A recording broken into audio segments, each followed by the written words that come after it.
we are spinning the plates today because the Cubs finally made a move that they've been trying to make, but it feels a little dumpy. This is a salary dump trade by the Cubs, and they will be pressed by many, including me, to reallocate this money to other things on the roster. Cody Bellinger opted in to the last 2 years of his deal with $52.5 million remaining.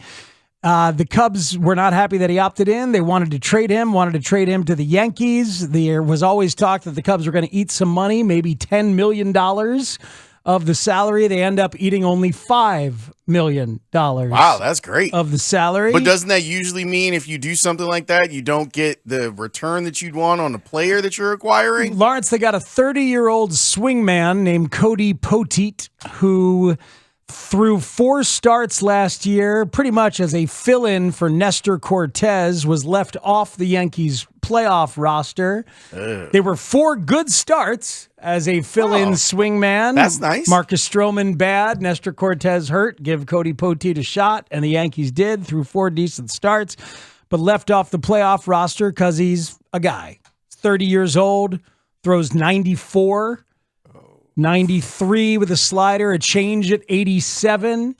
He's a swingman, and he has depth. The Yankees had him as starter depth at AAA. We'll keep looking in the box. Is there anything else in the box that the Cubs got back or no? They got a lot of salary relief off Cody Bellinger's contract. They'll slide Kyle Tucker in as a far, far better right fielder in terms of offense and 5 tools, but Tucker making less than Cody Bellinger, correct? Correct. Tucker making around $17 million. That should... Wow, they have cleared a lot of money. Should give the Cubs room to do some more stuff, and there better be some more stuff coming. What's in the box? There will be more stuff, and there needs to be more stuff. Yeah? Bellinger's, I like Bellinger as a player, but he clearly has made the choice to be more of a contact guy than a slugger and hits a lot of line drives. He's a really good hitter that way. He's not a slugger, and they have chosen to go in on a much more slugging kind of right fielder in Tucker. And now Bellinger's money is gone, and we'll see what they do with it. My issue is not them trading Bellinger. I understand all of the reasons for them to do it. The thing is that whenever they've done one of these types of moves, it feels icky. It feels like, well, you didn't have to make a move. You chose to. You could have figured it out. You could have worked it through with Seiya and Belly and Bush. And you might end up needing, depending on how Nico's doing. And the last time we talked to Nico, he wasn't quite sure if he was going to be at spring training on time. You would have more flexibility. So my hope is that you're right. My hope is that the Cubs are going to take this extra money that they have created in bringing in Tucker and moving on from Bellinger and doing some stuff with it. They're still going to look at third base targets. Matt Haugh gets a chance to win that job. But if they do need to do something with Nico in these trade talks with Seattle, perhaps, then Matt Haugh could slide over and play second base.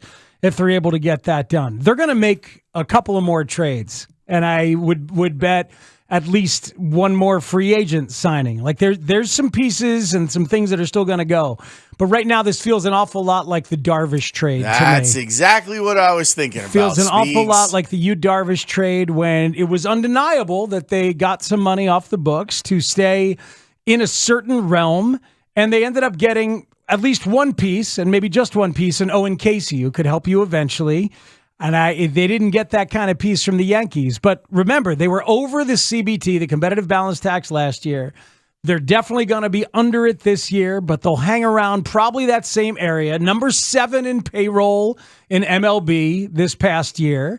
With the idea being that if they need to add, now they've got the financial flexibility to do so. But yeah. Never add. But here's the thing.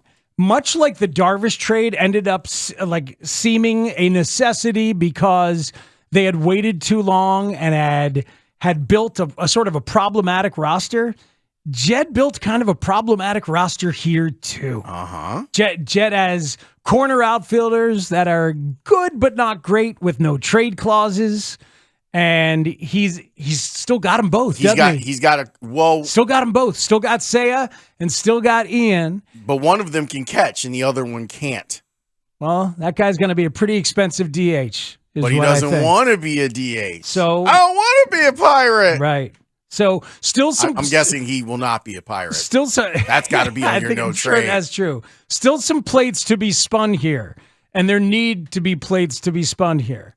And I'm not surprised it happens after the press conference. I will try not to pass judgment until I see more activity, because with them saving money, it means you can go and address some other issues. And they had to change the mix. And Kyle Tucker is a massive upgrade, and that's going to end up feeling like the biggest change. But we'll have to see what else is coming. Maybe there's something else out there for the Cubs. Who knows? The shadow knows.